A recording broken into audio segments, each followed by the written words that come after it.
आपल्या जीवाला गमवासाठी एखादा नवरा नाही पाहावा का? पण नाही, आपण बी कुवारी राहते ना, मला बी कुवारा ठेवते. साला तिच्या संग जमीन होतो, मला हुंगत बी नाही आणि मला बुजत बी नाही. आणि माझ्यासाठी पासून ठेवलं ह्या गावठी शेड्या. हे लहान्याची मोठी झाली, मोठ्याची जवान झाली, जवान होऊन बडतीन झाली. पण माझी काय तिला फिकरच नाही. का सांगू आता? झाली आहे नाही चिपऱ्या, माझ्यासाठी पाणी आण बरं थंड, मला खूप तहान लागली आहे. फक्त बाई तू पाणीच पीत जा. आणि माझा हा एवढ्या तेल निघते, तो तुला काही दिसत नाही का वा? अरे मनाची तरी काय आहे तुला? अरे मला काहीच समजलं नाही. बाई तू कशी समजतील तर? तुझी आत्मा थंडी आहे, इकडे माझा आत्मा रंगावरतो ना. तुझी लाळाची पुस्तकली, तिची डिलेव्हरीची वेळ झाली आहे आणि ती भ्या भ्या भ्या भ्या भ्या भ्या बोंबलते. आणि तुम्ही मस्त फिरवलं जात्या स्वप्नीत. काय सांगतोस? पुस्तकालयाला पिल्लू होणार आहे, मग मी तिच्यासोबत मस्त खेळणार, मी तिच्यासोबत खूप आनंदित होणार.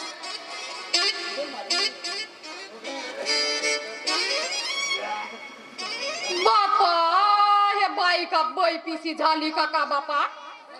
साला पिल्लू त्या पुस्तकालीला होऊन राहिले आणि परसुदी ह्या बाईलाच लागते.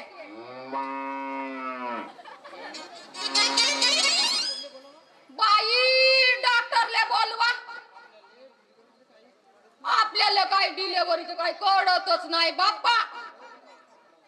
बरोबर, फोन लावते. लावा की हो लवकर.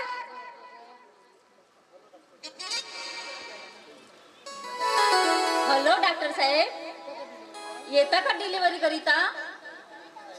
माझी नाही हो, माझ्या पुस्तकालयाची.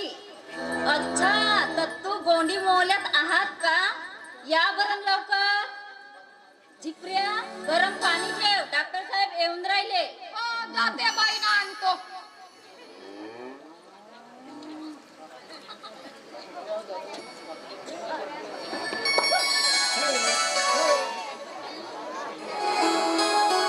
बाई, तुम्हीच त्या पुस्तकाला?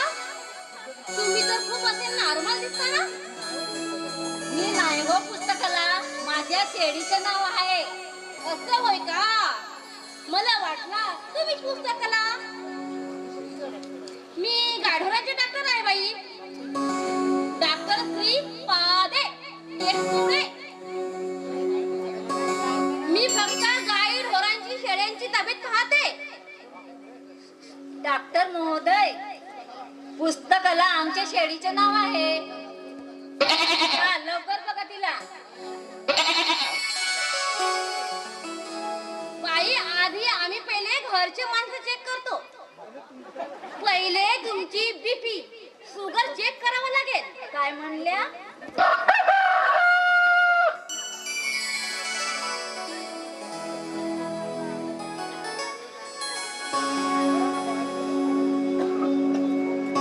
हो करा ना बाई, ती चेक करा. तुमच्याच बापाचा माल आहे. आला मोठा भटकी डॉक्टर. चल ये मोठ्यान, लवकर त्या पुस्तकाली बोंबलते. भ्या भ्या. देवा, मला माझ्या लाडकीची खूप काळजी वाटते देवा. तिला सुखरूप ठेव रे बाबा.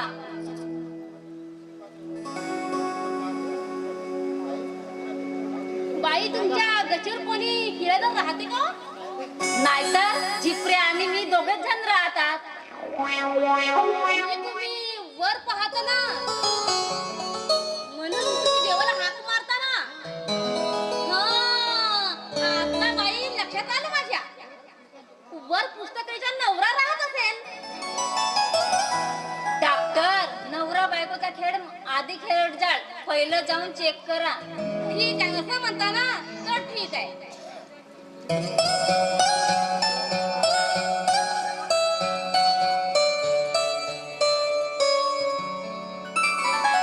भगवंता, माझ्या शेळीचे सगळं काही सुखरूप होऊ दे रे देवा.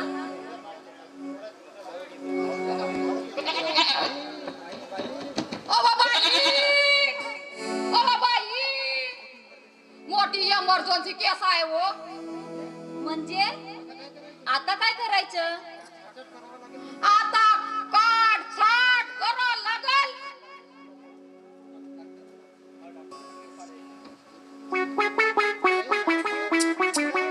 बाई, शेळीची डिलिव्हरी नॉर्मलच म्हणजे होणार नाही बाई. अरे वा, कितीच आहे बाई?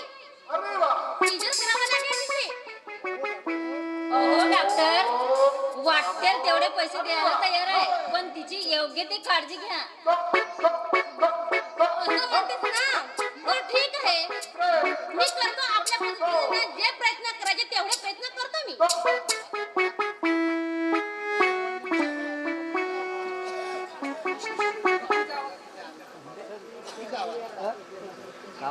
बकरीचा आवाज.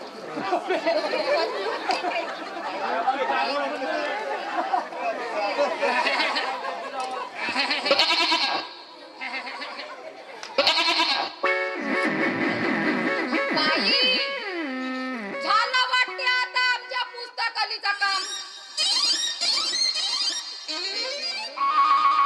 बाई, अभिनंदन. तुम्ही अभिनंदन करता का? बाई, अभिनंदन अभिनंदन. हात धर ना, हात धर. त्यात बघ. अहो, तुमच्या शेळीला 4 झाले. तू राही ना बे थोडंसं. तुमची 4 पाटली शेळी असेल नाही? देवा, खूप उपकार झाले तुझे. बापा, तुझा नवरा अजून यायलाच आहे. हरामखोर आहे साला. जाऊ दे. तुमचा एकूण खर्च झाला 4.5 लाख रुपये. हा घ्या बिल. आता कुठून देणार एवढे पैसे देवा?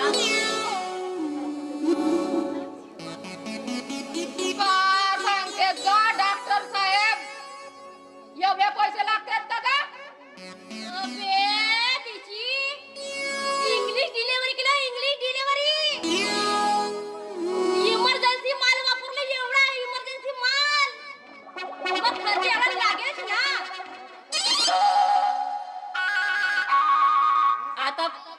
आता कुठून देऊ एवढे पैसे देवा? बाई, तू बिलकुल घाबरू नको. फक्त एक चांगलीशी लावणी होऊ दे बरं, झक्का. मग तुझे सगळे पैसे मी माफ करेन. असं म्हणता तर मग ठीक आहे. मग ऐका.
नको देतो पुरी तृप्त होऊन गेलो बाई बाय टाटा बाय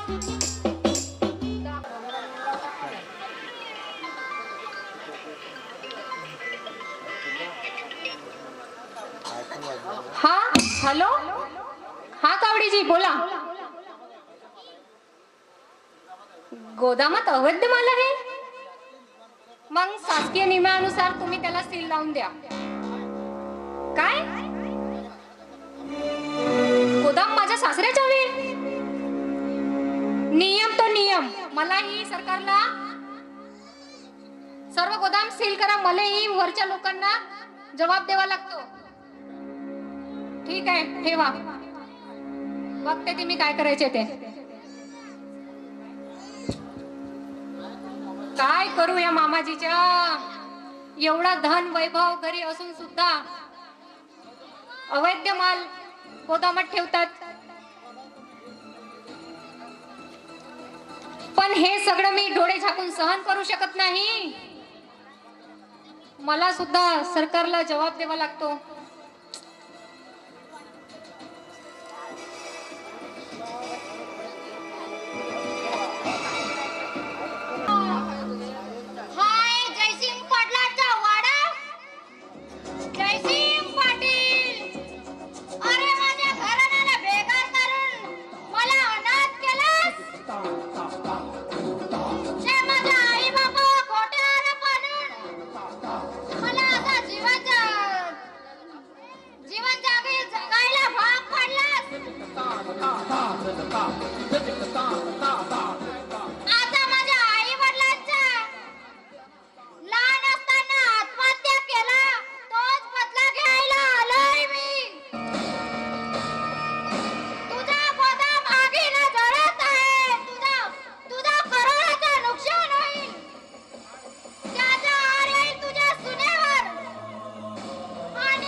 एका विवाहित स्त्रीवर नजर ठेवतोस कुठे भरशील रे हे पाप तू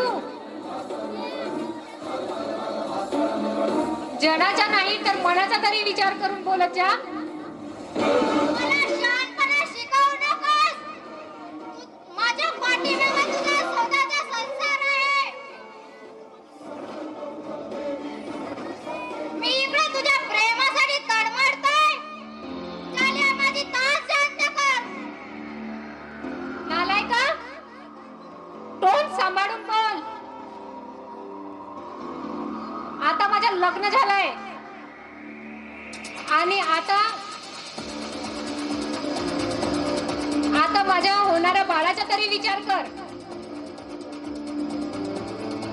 कुठं भरशील रे तू पाप ओय आहेच मी पापी ते पाप करायला कुणी भाग पाडलं जर माझी राणी झाली असतीस तर सोनं चांदीनं मळून टाकलं असतं तुला भरपूर प्रेम केलं असतं शेवटी स्वतःच्या मनानं केलीस मी आणि असा वेडा होऊन वारा फिरतोय चल माझ्या प्रतीक्षेचा शांत कर विश्वा तुला काय वाटतो रे तुझ्यावर भाळून मी माझ्या अत्यंत प्रेम करणाऱ्या नवऱ्याला दगा देणार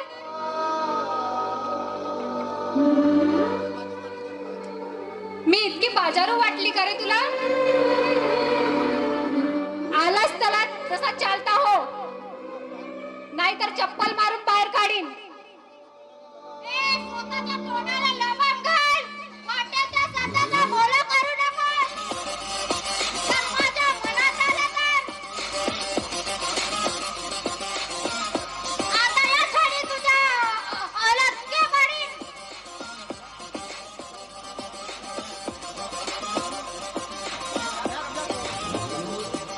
काय म्हणतो? मी तुझ्या ह्या पोकळ धमक्यांना घाबरणार नाही विश्वा. एक फोन जर केला ना तर पोलिसांच्या स्वाधीन होशील.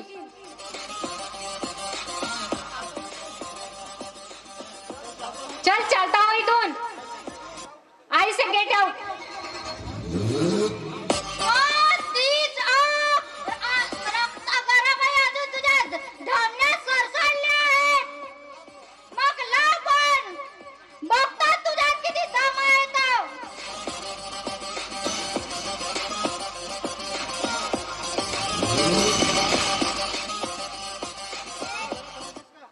मला काय वेडा समजलीस काय? हा हा हा हा.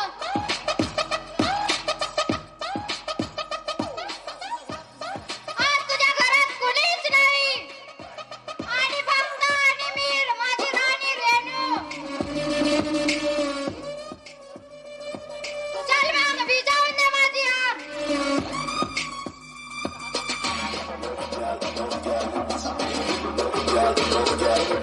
वाचवा श्री वाचवा मला.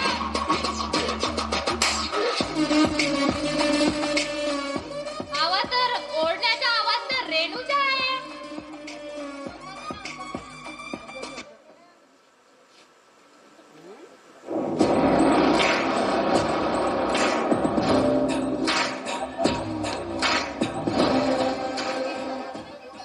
तू कोण आहेस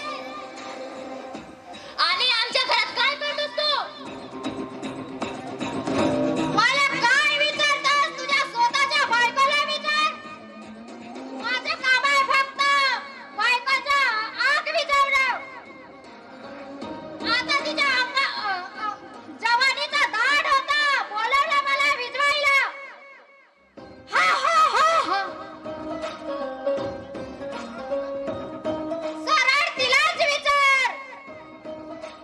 रेणूबाई रे, काय ग हा कोण आहे? ना परका माणूस आपल्या बेडरूम मध्ये काय करतोय? श्री हा एक गुंडमावाली आहे आणि माझ्या बाबरूवर हात टाकण्याचा प्रयत्न करतोय. बरं झालं तुम्ही वेळेवर आलेत, नाहीतर काळा नर्त झालं असतं माझ्यासोबत. काय खोटं बोलताय मॅडम? स्वतःच मला कॉल करून बोलवलंयस? चोरी सापडली तर मला दोष देतायस? आल्यावर पैसे पण दिले. खरं काय ते सांगा ना. ए हरामखोरा, ए हरामखोरा, चुपचाप बस. माझ्या पत्नीवर नजर टाकतोस? चल चालतो इथून. तुमच्या सारख्यांना मी चांगला ओळखतो. हो साहेब, जातोय ना. इथे काही स्वतःच्या मर्जीनं आलेला नाही. खरं काय ते स्वतःच्या बायकोला विचारा. स्वतःच्या बायकोची इच्छा पूर्ण करू शकत नाही, आला मला शहाणपणा शिकवायला. काय ग रेणू, हा बोलत आहे ते खरं आहे का? नाही श्री, हे सगळं खोटं आहे. हा मला फसवण्याचा प्रयत्न करतोय. मला एकटीला बघून माझ्या अब्रूवर हात टाकण्याचा प्रयत्न केला याने. कशाला खोटं बोलताय मॅडम?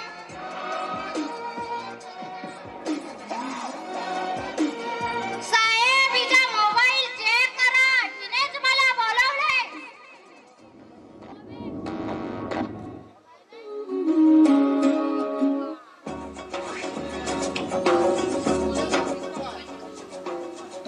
हा बघा, हिचा श्री माझ्या फोन इथे टेबलावरच ठेवलेला होता. यानंच नंबर डायल करून ठेवला असेल. बस रेणू, मला आता काही पण ऐकायचे नाही. चल चालता हो इथून. तुला आत हो म्हटलं म्हणजे आत हो.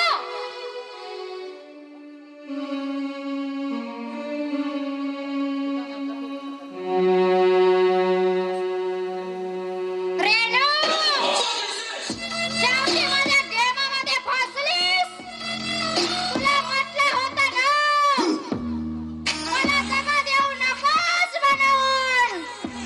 पण नाही ऐकलीस. आता भोग आपल्या कर्माचं फळ. हा, हा, हा, हा.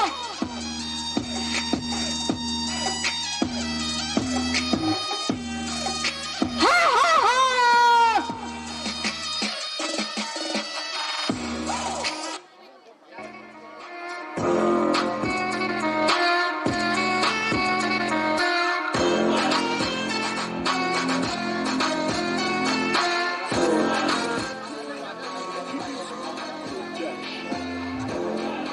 साले माझ्याच घरचे लोक माझ्याच जीवावर उठायला लागले. श्रीकांत, ए श्रीकांत, अरे कुठं बायकोच्या मागे लपून बसलेस की काय? श्रीकांत, बाहेर ये लवकर. श्रीकांत,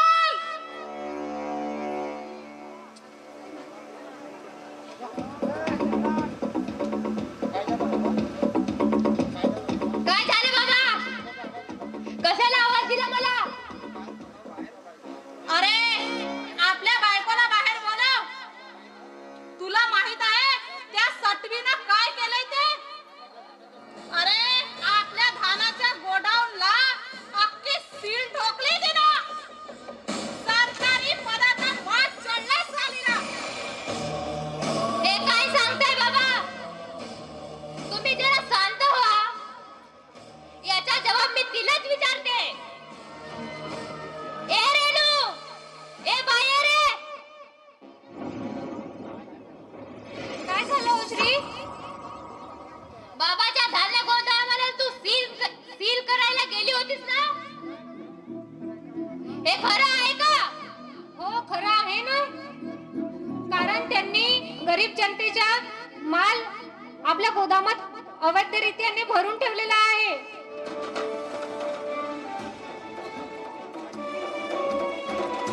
बघितलं श्रीकांत, कसं वर तोंड करून सांगताय ती. मी सांगितलं होतं ना तुला, अरे तिच्या जाळ्यामध्ये पडू नको म्हणून. पण ही अवदशा एक ना एक दिवस आपल्या घराला उद्ध्वस्त करेल म्हणून माहित होतं मला. शेवटी नको तेच झालं. नालायक, ज्या घरात राहतेस त्या घराला फोडायला निघालीस. चालते हो इथून. या घरात राहण्याचा तुला काहीच अधिकार नाही. नाही रे श्री, मी तुझ्याशिवाय जगू शकत नाही. माफ कर मला. श्री, श्रीकांत, अरे तिच्या फसव्या आसवांवर जाऊ नको. आधीच तुला हिने फसवलं. आता आपल्या घरालाही ही उद्ध्वस्त करायला निघाली. बघ बाबा, तुला काय करायचं ते. निघ रेणू, आताच्या आता निघ. मला तुझा चेहराही बघायचा नाही. इथं आता आणखी थांबलीस तर माझ्या मेलेला तोंड बघशील.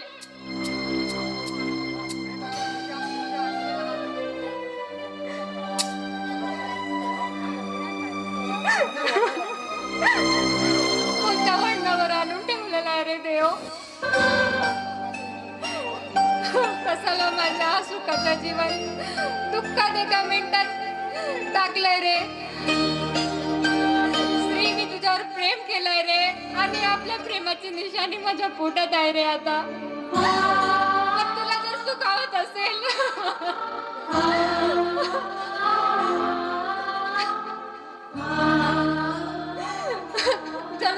भेटत असेल माझ्या गेल्याने तर मी सोडून जायला तयार आहे.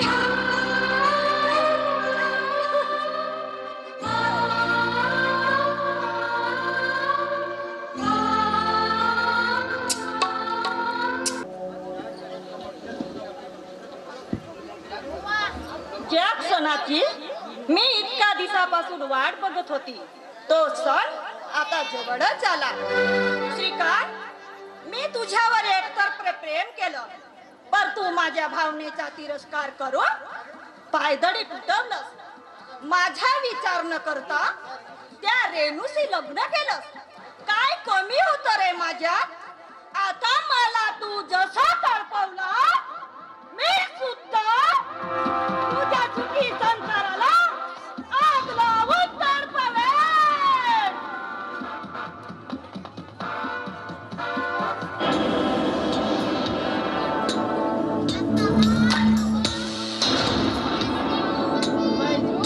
खूप घाबरलोय ग. माझं डोकं चालेल झालंय. एकीकडे तू, दुसरीकडे हा समाज. ह्या दुहेरी बंधनात फार अडकलोय ग मी. पण हे कसं शक्य आहे? म्हणजे तुला असं वाटतंय की ही सगळी माझं चाल आहे? काय करू देवा, मी बरबाद झाली रे. या सरांनी मला बरबाद करून टाकलं. हा समाज माझ्याकडे कोणत्या नजरेला बघेल? माझ्याकडे जगण्याचा पर्यायच नाही. माझे बाबा इतके लवकर परवानगी देऊ शकतच नाही. हे बघ खरं, मला माझ्या परवानगीची फिकर नाही. माझ्याशी पेरछाडे करताना तुला जराही विचार आला नाही आणि लग्नासाठी पाठमागे काढतो. तर ठीक आहे, मी विष खातो आणि त्या भंगारामच्या वारल्या विडीत मरून जातो. बैजू, तू वेडी झालीस की काय? मनात येईल तसं बोलतेस. तू काळजी करू नकोस. मी बघतो काय करायचं आहे ते. मग माझ्याशी लग्न करशील ना रे तू? हो करेन, पण मला थोडा वेळ लागेल. मी समजावून सांगतो बाबाला. पण मी जास्त वेळ वाट पाहू शकत नाही. उद्याच्या उद्या काय निर्णय आहे तू घे. हो काळजी करू नकोस.